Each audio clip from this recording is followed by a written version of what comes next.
Was this young mother killed to protect a pedophile ring? This is one of the most disturbing stories I've ever read about, so viewer discretion is advised. Brittany Nicole Wood has been missing for almost 12 years. 19-year-old Brittany, a single mother herself, was last seen on May 30th, 2012. On that day, Brittany left her mother's home to go visit her Uncle Donnie, and she never returned home.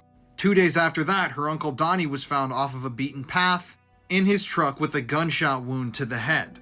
Now, this story has a lot of key players, but I'm going to keep it brief. So after Brittany's disappearance, 11 people were arrested on child sex abuse charges. This included some of Brittany's family members and some of her friends. I'm going to read you this quote from the lead prosecutor in the case. He told local news, pretty much everyone in this extended family was having sex with one another and having sex with the children.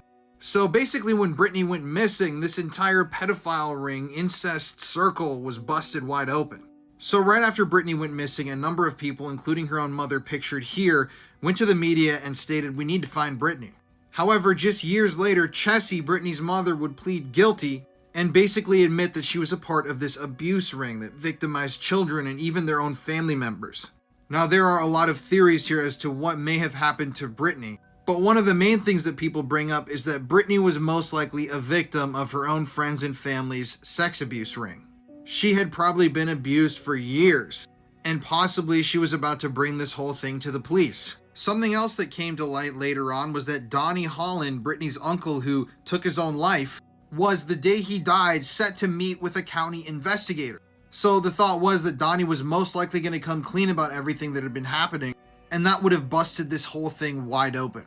Now, because there are so many friends and family members involved in this disgusting pedophile ring, we know some of the players, but we still don't know the full extent to what was happening here. We don't know if there were any other people involved. There are plenty of things that haven't been explored or talked about here. But the biggest mystery to me in this case is what happened to Brittany. To this day, nobody has ever been charged with Brittany's murder, and no trace of her has ever been found. No, none of her belongings, not her phone, none of her clothing items that she had on when she was last seen, nothing has ever been found. If you want to hear more true crime stories, listen to the podcast Murder in America that I co-host with my wife Courtney. It's available on all streaming platforms.